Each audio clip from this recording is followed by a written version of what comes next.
হে হৰি শ্যাম। নমস্কাৰ, সকলোকে স্বাগতম জনালোঁ।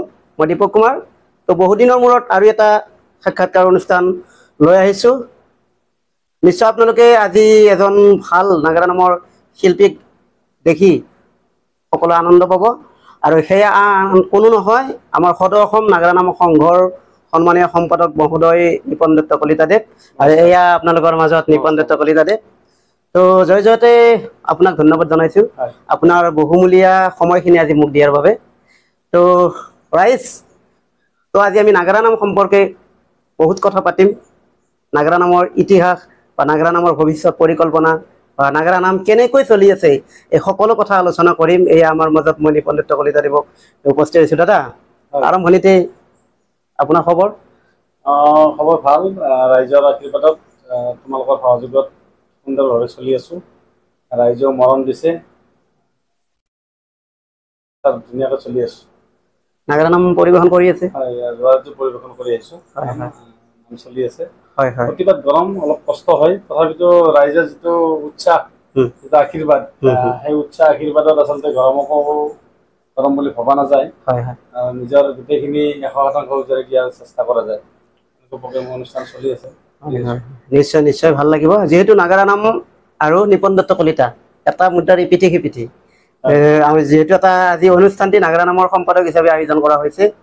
অৱশ্যে মই মানে নাগাৰা নামৰ ড্ৰেছত নাই, যিহেতু মই আজি এংকৰ হিচাপে আহিছোঁ, ৰাইজে যাতে দুখ নধৰে। তো এই চকতে আপোনাৰ কণ্ঠত এটা নাগাৰা নামত দিয়া ৰাইজে নিশ্চয় অনুৰোধ কৰিব মোক, সেইকাৰণে আগতীয়াকৈ কৈছোঁ। মই এইবুলি নাম পৰিৱেশন কৰিম, নতুন নাম বৃষসেন বধ, কৰ্ণপুত্ৰ বৃষসেন বধ।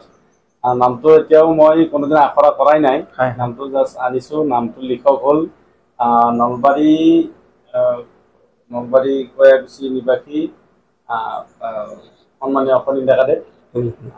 তেখেতে এতিয়ালৈ বহুকেইটা নাম ৰচনা কৰিছে, বহুত নামত সুৰ সংযোজন কৰিছে, সুন্দৰ সংলাপ সংযোজন কৰিছে। আৰু আপোনালোকে গম পায়, মোৰ যে এটি নামৰ দিহাটি ভাইৰেল আছিল যে সেই নামটো আচলতে শব্দ বা সংলাপ সংযোজন ধুনীয়াকৈ সজাই পৰাৰ সুৰ সৈতে সজাই দিছিল নামটো মোক ফণীন্দ্ৰ ডেকাদেৱে। নামটোৰ সেইটো নামৰ লিখক আছিল সন্মানীয় যোগেশ্বৰ নাথে। এইবেলি মই ফণীন্দ্ৰ ডেকাদেৱৰ ৰচনাৰ এটি নাম আপোনালোকৰ আগত গাম বুলি ভাবিছোঁ। তাৰে তেতিয়াহে আপোনালোকক অকণমান মাত্ৰ এটা লাইন গুণগুণাই দিম।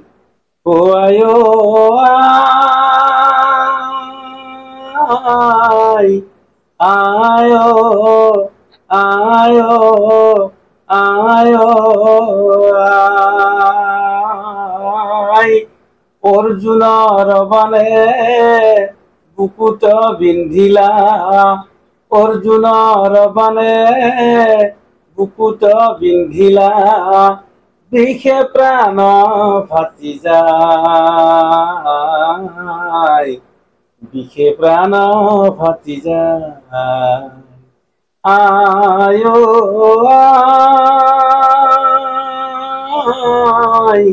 আয় আয় আয়।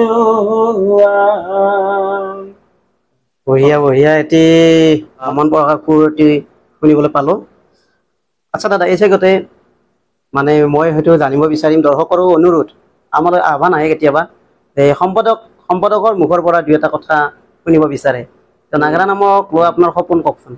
নাগাৰা নাম সপোন মানে আচলতে কি, মই সদৌ অসম নাগাৰা সংঘৰ সম্পাদক হিচাপে নিপন দত্ত কলিতাই আপোনালোকৰ ৰাইজক এটা কথা ক'ব বিচাৰিছোঁ। আচলতে মই নহয়, আচলতে আমাৰ সংগঠনৰ যিটো আমাৰ বৰ্তমান পৰিকল্পনা, অকল মোক লৈ সংগঠনটো চলা নাই। মই জাষ্ট এটা মাধ্যমহে। মই এখন চকীত বহি আছোঁ, সেই চকীখনৰহে আচলতে মই পথ প্ৰদৰ্শক হৈ আছোঁ। চকীখনে মোক যিফালে যাব দিছে মই সেইফালে গৈছোঁ। সম্পাদক সভাপতিৰ যি দুখন চকী থাকে, এই দুখনত য'তেই বহে তেওঁ দায়িত্বত আহি যায়, তেওঁ বাধ্যবাধকতাত আহি যায়। কিছুমান কাম নকওঁ বুলি ভাবিলেও কিছুমান কথা ক'ব লগা হয়, নকৰোঁ বুলি ভাবিলেও কিছুমান কাম কৰিব লগা হয়। আৰু তাৰ ভিতৰত আহি যেতিয়া প্ৰথমবাৰত এবাৰকৈ দুবাৰে ৰাইজে মোক আশীৰ্বাদ দি দুটা কাৰ্যকাল সম্পাদকৰ দায়িত্ব দিলে একেৰাহে। তাৰোপৰি মই 2011 চনৰ পৰা সদৌ অসম নাগাৰা সংঘত একেৰাহে প্ৰতিটো কাৰ্যকালত মই সহকাৰী সম্পাদক হৈ তেতিয়াৰ পৰা আজিলৈ আগতে 3টা 4টা একেলগে সহকাৰী সম্পাদকৰ কাৰ্যকাল পাৰ কৰিছো আৰু পিছত একেলগে 2টা কাৰ্যকাল মই সম্পাদকৰ দায়িত্ব পালন কৰিছো বিভিন্ন ঘাট প্ৰতিঘাত দেখা পাইছো সংঘৰ উত্থান পতন গোটেইখিনি দেখা পাইছো আৰু এতিয়া এটা সুন্দৰ অৱস্থা ৰাইজেও সুন্দৰভাৱে সংঘক আঁকোৱালি লৈছে চৰকাৰী পক্ষ আঁকোৱালি লৈছে আৰু এইটো যেতিয়া সকলোৱে যেতিয়া সংঘক আদৰি লৈছে নাগানাম শিল্পীসকলৰ উৎসাহত সংঘত এতিয়া এনেকুৱা হয় আপোনালোকে দেখা পাইছে অনুষ্ঠান পাতিলে সংঘত মানুহ নধৰা হৈ যায় তাৰমানে কাৰোবাক যদি কোনোবাই যদি জনোৱা নহয় খবৰ দিয়া নহয় কিন্তু বেলেগৰ মুখত গম পাই হ'লেও ছ'চিয়েল মিডিয়াত গম পাই হ'লেও আহি উপস্থিত হয় যে প্ৰাণ আছে অনুষ্ঠানটোৰ প্ৰতি সকলোৰে প্ৰাণ আছে আৰু চৰকাৰী পক্ষ নিশ্চয় সন্মান জনাইছে এতিয়া সংঘৰ মেইনলি যিটো উদ্দেশ্য আমাৰ যিটো আমি কৰণীয় কাম বুলি ভাবিছোঁ আমি সদৌ অসম নাগানাম সংঘ এটা বৃহৎ অনুষ্ঠান নামকৰণটো হ'ল সদৌ অসম হয়তো আজি আমাৰ জিলা বা আঞ্চলিকৰ সদস্য কিছু কিছু কম যদিও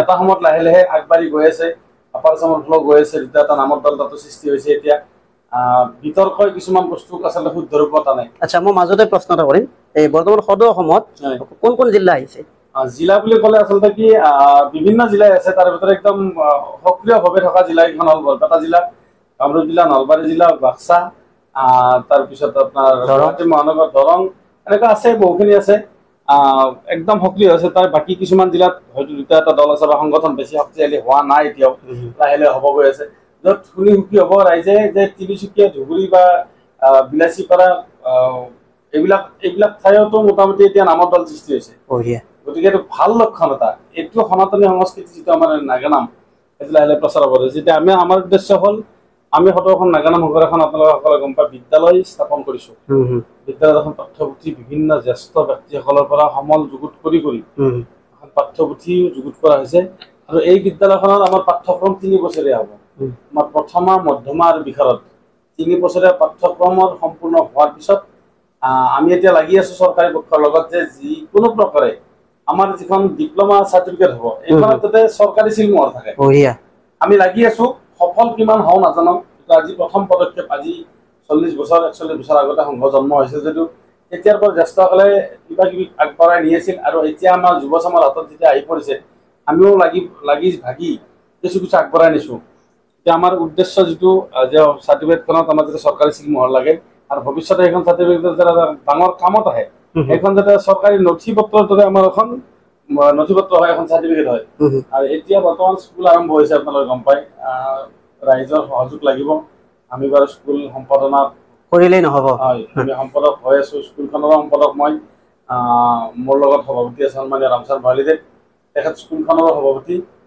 হয়তো আমাৰ পদবীটো আৰু স্থায়ী নহয় আজি আছোঁ কালি নাই হয়তো বেলেগ আহিব কিন্তু আহিলেও কিন্তু আমি সদায় সহযোগ কৰি যাম অনুষ্ঠানটোৰ প্ৰতি এতিয়া স্কুলখনৰ জৰিয়তে আমি নাগানামক যাতে শুদ্ধ ৰূপত সঁচা অৰ্থত শুদ্ধ ৰূপত বিশ্বত যেন প্ৰতিষ্ঠা কৰিব পাৰোঁ সেইটোৱে আমাৰ মুখ্য উদ্দেশ্য নহ'লে এটা সময়ত কি হ'ব ই এটা বিকৃত ৰূপ লৈ এটা বেলেগ সংস্কৃতিলৈ ৰূপান্তৰিত হ'ব এইটো যাতে হ'ব নোৱাৰে এতিয়া আমি অসমীয়াৰ যিটো স্বাভিমান সনাতন সংস্কৃতিৰ যিটো স্বাভিমান এই সনাতন সংস্কৃতি যাতে আমাৰ বিজেপিৰ ৰূপে যেতিয়া গ্ৰাস কৰিব নোৱাৰে তাৰ বাবে আমি সংঘই একক প্ৰচেষ্টা লৈছোঁ যিকোনো প্ৰকাৰে আমি ধৰি ৰাখিম আৰু তাৰ কাৰণে আমি বিদ্যালয়খন স্থাপন কৰিছোঁ আৰু অনাগত দিনত আমি আশা কৰিছোঁ এই বিদ্যালয়ৰ জৰিয়তে আমি বিভিন্ন চৰকাৰী অনুষ্ঠানবিলাকত যিবিলাক অনুষ্ঠান হয় তাত আমি অংশগ্ৰহণ কৰিম আৰু যেনে কলাক্ষেত্ৰ বা বিভিন্ন এনে ধৰণৰ অনুষ্ঠানৰ জৰিয়তে বা বিভিন্ন সাংস্কৃতিক লাইনৰ যিবিলাক গোষ্ঠী আছে আপোনালোকে জানে আমি অসমৰ বাহিৰত নহয় ভাৰতবৰ্ষৰ বাহিৰতো আমি এই বিদ্যালয়ৰ জৰিয়তে অনুষ্ঠান কৰাৰ কাৰণে আমি আগ্ৰহী বঢ়িয়া লাগিল দৰ্শকেও হয়তো নুশুনা কথা কিছুমান শুনিবলৈ পালে এইখিনিতে আৰু এটি প্ৰশ্ন মাজে মাজে আমি সামাজিক মাধ্যমত দেখা পাওঁ নাগানামক লৈ বিতৰ্ক আৰু নাগানামক লৈ হয়তো সভাপতি সম্পাদকো গালি খায় সংঘৰ মানুহো গালি খায় মানে 2-এজন পাঠকৰ কাৰণে তো এই সম্পৰ্কে আপুনি কিবা ক'ব নেকি বিতৰ্ক মানে আচলতে কি যেতিয়া অনুষ্ঠান এটা যেতিয়া সংস্কৃতি এটা যেতিয়া উত্থান হয় তেতিয়া অসুৰৰ যেনেকৈ আগমন হয় নহয় দেৱতাৰ সমাজত তেতিয়াকৈ 2-এটা অসুৰ আহে অসুৰৰ কিন্তু স্থায়িত্ব নাই অসুৰে 2-এদিন দপদপাই থাকে কিন্তু নিধনটো কিন্তু দেৱতাৰ হাতত নিধন অসুৰৰ হ'বই আজিলৈ ইতিহাস নাই যে কোনোদিন অসুৰ অমৰ হোৱা নাই দেৱতা কিন্তু সদায় অমৰ হৈ আছে গতিকে আমাৰ এই বিতৰ্ক যিহৰ কাৰণে হৈ আছে ভালৰ কাৰণে হৈ আছে কোনোবাই বিস্তাৰিত ৰূপত প্ৰকাশ কৰি আছে তেওঁক বাধা দিয়াৰ ক্ষেত্ৰত হয়তো আজিকালি যিহেতু যুগটো কলিৰ যুগ কলিৰ যুগত বেয়াৰ সংগ বেছি ভালৰ সংগ কম ধৰ্মৰ প্ৰতি মানুহৰ মন একেবাৰে কম অধৰ্মৰ প্ৰতি পাপৰ প্ৰতি মনত মানুহৰ আগ্ৰহ বেছি, কিন্তু তথাপিতো ধৰ্ম কিন্তু জীয়াই আছে, আৰু ধৰ্ম জীয়াই আছে কাৰণে সৃষ্টি জীয়াই আছে। বঢ়িয়া বঢ়িয়া বঢ়িয়া, যা নহওক বাৰু ভাল লাগিছে কথাখিনি শুনি। যিহেতু এটা সাক্ষাৎকাৰৰ লগতে মনোৰঞ্জনমূলক অনুষ্ঠানৰ দিশেও আজিৰ অনুষ্ঠানটি মানে গৈ আছে। যোৱা বছৰৰ আপোনাৰ যিটো এটা বিখ্যাত নাম হৈ পৰিল হাত কটা বুলিয়ে কওঁ মই, এইটো তো নাম আগৰ নহয়, আজি আপোনাৰ 3 বছৰ আগৰ নাম এটি দিহা তাৰে নামটো। তাৰে যি দিয়ে নহলে আৰু মই অনুৰোধ কৰিম, আপোনাৰ এটা অতিকে কৰুণ নাম মই শুনিছিলো, এইটো হৰিচন্দ্ৰ ৰজা আছিল নে কি? অপুত্ৰ হৰিচন্দ্ৰ। মই সচৰাচৰ মই নামত কৰুণ দিশটোৱে মই খুব প্ৰকাশ কৰি ভাল পাওঁ। আৰু নিজেই তাৰমানে এইটো কথা কি যে মই নাম যেতিয়া চাইছিলো, এতিয়াও চাওঁ, মই যথেষ্ট নাম চাওঁ। মই নাগাৰামৰ প্ৰতি আকৃষ্ট হৈছিলো বহুত সৰু থাকোতে। মই সন্মানীয় কলেজ তালুকদাৰদেৱৰ নাগাৰামৰ কেঁচে ধুনি নামৰ প্ৰতি আকৃষ্ট হৈছিলো, আৰু তেতিয়াৰ পৰাই মই যিহেতু কলেজ তালুকদাৰ বুলি ক'লে কৰুণৰ কণ্ঠ ৰজা, ময়ো সেইটো দিশকে আঁকোৱালি ললে। আৰু বিভিন্ন পাঠকৰ লগত সংগী হৈ আছিলো বহু বছৰ। শেষত মই তেখেতক তালুকদাৰদেৱকে মই গুৰু হিচাপে গুৰু বুজি মই নাগাৰামৰ পাঠ আৰম্ভ কৰিছো, আৰু সেইকাৰণে মই নাগাৰামত কৰুণ দিশটোক মই বেছি আঁকোৱালি লৈছে আৰু আঁকোৱালি লওঁ। আৰু ৰাইজেও এতিয়া মোৰ মুখত কৰুণ দিহা দ্বিতীয়টো শুনি ভাল পায় আৰু ভাল পাই বা মৰম দিয়ে, আশীৰ্বাদ দিয়ে। আচলতে ৰাইজক ধন্যবাদ জনাইছো। ভৱিষ্যতে আপোনালোকে এনেকৈ আশীৰ্বাদ মৰম দি থাকিব। এইটো যোৱাবাৰ যিটো গাই আছো যিটো মই নামাৱলীৰ জন্ম, নামৰ ৰচনাও কিন্তু সুনীল ডেকাদেৱে কৰিছে। যোৱা ৰাতি নাম গাই আহিছো বাচ্ছালাত, সেইকাৰণে অকণমান টোপনি টোপনি ভাবো হৈ আছে, কণ্ঠটো বহি আছে আচলতে অকণমান। ও পুত্ৰৰ শৰীৰত নিজ মাতৃয়ে লিখি দিলা ৰাম নাম, লিখি দিলা ৰাম নাম, চাদৰৰ আঁচলে চকু পানী মচি বাৰে বাৰে লয় ৰাম নাম, প্ৰভু তোমাক কৰিছো প্ৰণাম, হৈ বাছা ও বুকুৰ মাজলয়া, এবাৰ মৰম কৰো আৰু বা কেতিয়া লগ পাওঁ, আৰু বা কেতিয়া লগ পাওঁ। ধন্যবাদ। বঢ়িয়া বঢ়িয়া। শব্দ যিটো সংযোজন, সুৰ আৰু শব্দৰ সংযোজনে দিহাটো অধিক মানে দৰ্শকৰ মন জয় কৰাত সহায় কৰিছে। তো জান হওক দাদা, মাজতে সামাজিক মাধ্যমত এটা কথা গম পালো, সদৌ অসমৰ সম্পাদক হিচাপে আপুনি এটা আনুষ্ঠানিক ঘোষণা দিছে ইউটিউবাৰ সকলক লৈ, যে ইউটিউবাৰক আপোনাৰ সংঘৰ জৰিয়তে এটা স্বীকৃতি প্ৰদান কৰিব। এই তাৰমানে আচলতে কি, ছচিয়েল মাধ্যম যিটো সামাজিক মাধ্যম, এইটোৰ আচলতে ভূমিকা আছে। আৰু তাৰ ভিতৰত এতিয়া নাগাৰামক লৈ বহু কেইজন ইউটিউবাৰ সৃষ্টি হৈছে। এটা ভাল চলাৰো মাধ্যম, প্লাছ নাগাৰামটো সংৰক্ষণ কৰাৰো এটা ভাল মাধ্যম। নাগাৰামৰ বিভিন্ন অনুষ্ঠান প্ৰতিষ্ঠানত আজিকালি ইউটিউবাৰে স্বইচ্ছাই যায় ভৰি পৰে। তাৰ ভিতৰত দুই এজনে বাৰু বিতৰ্কিতভাৱে প্ৰচাৰ কৰে, কিন্তু আহ্বান জনাইছো, যিহেতু আপোনালোকক একোটা আপোনালোক যে এখন দলিল, আপোনালোকে যিহেতু দলিল হৈ আছে, আপোনালোকে যিটো প্ৰচাৰ কৰে এইটো স্থায়ী হৈ যাব। এইটো গতিকে বিকৃতটো আপোনালোকক অনুৰোধ জনাইছো, প্ৰচাৰ নকৰিব। যিটো শুদ্ধ সেইটো প্ৰচাৰ কৰক। আজি নহলেও আজিৰ পৰা 50 বছৰ পিছত হলেও আপোনালোকৰ এই নথি পত্ৰখিনিয়ে এটা সময়ত সংস্কৃতিটোক সংৰক্ষণ কৰাত সহায় কৰিব। সেই আশা লৈ আমি ইউটিউবাৰ সকলক, যিসকল জ্যেষ্ঠ ইউটিউবাৰ আছে, নাগানামৰ ওপৰত যিসকলে কাম কৰি আছে, তেনেসকল ইউটিউবাৰক আমি সদৌ অসম নাগানাম সংঘৰ তৰফৰ পৰা আজীৱন সভ্যৰ একোখন প্ৰমাণ পত্ৰ দিব মন কৰিছো। কাৰণ তেখেতসকলে যিহেতু আমাৰ নাগানামৰ অনুষ্ঠানবোৰত বিভিন্ন অনুষ্ঠানত আমি য'তে নাম পৰিৱেশন কৰোঁ বা সভা সমিতি পাতো, প্ৰতিটো অনুষ্ঠানত তেখেতসকল যায় উপস্থিত হয়। গতিকে তেখেতসকলক আমি এটা সন্মান হিচাপত আমাৰ নাগানাম সংঘ যে অন্তৰ্ভুক্ত তেখেতসকল হয়, তাৰ বাবে আমি আজীৱন সভ্যৰ একোখন প্ৰমাণ পত্ৰ দিব বিচাৰিছো। কিন্তু তাৰ ভিতৰত এটা কথা আছে, বিতৰ্কই আচলতে কিছুমান বস্তু শুদ্ধ কৰে, কিছুমান অশুদ্ধও কৰে। তাৰ ভিতৰত আমাৰ এটা বস্তুক লৈ যেতিয়া বিতৰ্ক নহয়, ইউটিউবাৰ বুলি ক'লে আচলতে তেখেতৰ শুদ্ধ ৰূপত ইউটিউব কৰিব পৰা ক্ষমতাখিনি আছে নে নাই, চাব লাগিব, আগতে নিজকে চাব লাগিব। আৰু আমি সেইটো বিচাৰ কৰাৰ অধিকাৰ আমাৰ নাই, ৰাইজৰ আছে। তাৰ ভিতৰত আমি এটা বস্তু ধৰি দিছো যে দুবছৰ, কমচে কম দুবছৰ বয়স ইউটিউব চেনেলটো চলাৰ 2 বছৰ যেতিয়া বয়স যাৰ হৈছে, যিসকলে নাগানামৰ ওপৰত কাম কৰি আছে, শুদ্ধ ৰূপত নাগানামৰ কাম কৰিছে, আমি তেনেসকল ইউটিউবাৰকহে আমি মানপত্ৰ বা আমি সংঘৰ পৰা সন্মান জনাম। আৰু যিসকল নতুন আছে তেওঁলোকক হয়তো পিছৰ ফালে এতিয়া তেওঁলোকে কাম কৰক, শিকক। এনেকুৱা নহয় যে তেওঁ মানপত্ৰখন নিদিলেও হয়তো তেওঁ সংঘৰ কাম নকৰিব, কাম কৰক। কাম কৰিহে তেওঁ অভিজ্ঞতা হোৱাৰ পিছতহে আচলতে তেওঁ সন্মান প্ৰদৰ্শন কৰা হ'ব। গতিকে আমাৰ এইটোৱে আমাৰ চিন্তা, ইউটিউবৰ, সেইকাৰণে আমি এখন মানপত্ৰ দিব বিচাৰিছোঁ। বঢ়িয়া বঢ়িয়া। এইটো আমাৰ ইউটিউবাৰ সকলৰ বাবে এটা আটাইতকৈ ডাঙৰ খবৰ।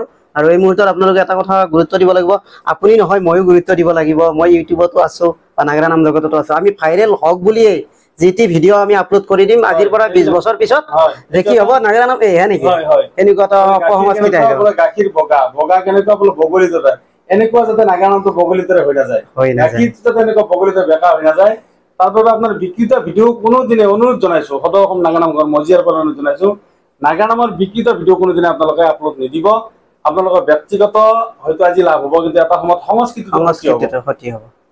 তো জান হওক, মই গম পোৱাত সদৌ অসম নাগাৰা নাম সংঘত প্ৰায় 600 মান মানে আচলতে কি এতিয়ালৈ সঠিক একদম সঠিক যদি হিচাপ দিব লগা হয়, আমাৰ প্ৰায় 2000টাৰ ওপৰত দল আছে। কিন্তু কথাটো হ'ল দলবিলাক সিঁচৰিত হৈ আছে। আমি আগতে যিহেতু এইবিলাক মই ক'লো যে ইউটিউব বা ছ'চিয়েল মিডিয়া বা হিচাপ নিকাচৰ ক্ষেত্ৰত মোবাইল এনেকুৱা ধৰণৰ কিছুমান বস্তু নাছিল। এতিয়া লাহে লাহে আমাৰ বস্তুবিলাক সংৰক্ষণ হৈ আহি আছে, আঞ্চলিকবিলাকৰ জৰিয়তে হিচাপটো আহি আছে, জিলাৰ জৰিয়তে আহি আছে, লাহে লাহে কৰি আছো। এতিয়া বৰ্তমান ৰেজিষ্ট্ৰেশ্যন আমাৰ 600টাৰ ওপৰত আমাৰ বৰ্তমান ৰানিঙত থকা দল নাম গাই আছে, প্ৰায় 2000 দলে আছে। হয়তো লাহে লাহে তেওঁলোকে আঞ্চলিকত জড়িত হৈছে, কিন্তু সদৌ অসম নাগাৰা নাম সংঘত জড়িত হোৱা নাই। বহুতে জিলাত আছে, সেইটো সদৌ অসম নাগাৰা নাম সংঘত নাই। সদৌ অসম নাগাৰা নাম সংঘতে এইখিনি আছে, বাকী জিলা আঞ্চলিকত প্ৰায় 2000ৰ ওপৰত আমি দল বৰ্তমান চলি আছে। বঢ়িয়া বঢ়িয়া। জানো হওক বাৰু, বহুতেই সময় হৈ গ'ল। নাগাৰা নামৰ বিষয়ে শুনিবলৈ বহুত কথা আছে, মানে বহুত কথা আছে যিবিলাক আমি প্ৰচাৰ কৰাৰ বাবে হয়তো এতিয়ালৈকে উপযোগী হোৱা নাই। নাগাৰা নামৰ মহিৰো পাঠকসকল আছে, তেওঁলোকৰ পৰা নাগাৰা নামৰ ইতিহাস সম্পৰ্কে বহুত কথা জানিব পাৰিম। মই এতিয়া আহ্বান জনাওঁ এইটো ইউটিউব চেনেলৰ জৰিয়তে যিসকল ইউটিউবাৰ আছে আপোনালোকক অনুৰোধ জনাওঁ, আপোনালোকে নাগাৰা নামৰ যিসকল জ্যেষ্ঠ পাঠক আছে, হয়তো আজি তেখেতসকল আছে, কাইলৈ তেখেতসকল অচল হৈ যাব, শৰীৰে তেখেতসকলক সহায় নকৰা হ'ব। এতিয়াতে তেখেতসকলৰ পৰা আপোনালোকে অলপ হ'লেও নাগাৰা নামৰ ইতিহাস, তেওঁলোকৰ সময়ত নাগাৰা নাম কেনেকুৱা আছিল, বৰ্তমান কেনেকুৱা, নাগাৰা নাম কেনেকুৱা হোৱা উচিত, এনেধৰণৰ কিছুমান তথ্য আপোনালোকে এই ইউটিউবৰ জৰিয়তে সংগ্ৰহ কৰি থওক। তেতিয়াহ'লে আজিৰ পৰা কেইবছৰমান পিছত, 20 বছৰ, 30 বছৰ, 50 বছৰ পিছত এতিয়া এটা ডাঙৰ আমাৰ সমলতা হ'ব যে নাগাৰা নাম এনেকুৱা আছিল। আমি হয়তো আজি জেনেৰেশ্যনৰ ল'ৰা ছোৱালী, গতিকে আগৰখিনিক আমি কোনোদিনে বাদ দিব নোৱাৰোঁ, তেওঁলোকক আমি অনুসৰণ কৰিহে আমি আগবাঢ়িব লাগিব। গতিকে এইখিনি আপোনালোকে আগবাঢ়ক। নাগাৰা নামৰ যিসকল জ্যেষ্ঠ শিল্পী আছে তেওঁলোকৰ পৰাও এনেকুৱা মনৰ বতৰ লোৱাৰ আপোনালোকে প্ৰয়াসটো কৰক। তো জানো হওক দাদা, আপোনাৰ বহুমূলীয়া সময়খিনি আজি পাই নথৈ সুখী। মই আপোনাৰ বহুত অনুৰোধ আছে, ৰক্ষা কৰিব পৰা নাই নাগাৰা নাম জগতত। আজি মোৰ অনুৰোধ এটা আপুনি ৰক্ষা কৰি এই সময়কণ দিলে। তো মই সমূহ ৰাইজক এটি সেৱা নিবেদন কৰিছোঁ। মই নিপন দত্ত কলিতা হৈ, মই নাগাৰা নামৰ পাঠক নিপন দত্ত কলিতা হৈ আপোনালোকক এটা সেৱা নিবেদন কৰিছোঁ। দীপক কুমাৰৰ যিটো দীপক কুমাৰৰ যিটো আমাৰ চেনেল, এইটো আপোনালোকে সকলোৱে ছাবস্ক্ৰাইব কৰক, লাইক কৰক, কমেণ্ট কৰক, আৰু চেনেলটোক কোনো ধৰণৰ বিজুতি নোহোৱাকৈ আগবাঢ়ি যোৱাত সহায় কৰক। ধন্যবাদ। ধন্যবাদ দাদা, ভাল লাগিল। আপোনাৰ সুস্বাস্থ্য দীৰ্ঘ কামনা কৰিছোঁ। ধন্যবাদ। কৃষ্ণ।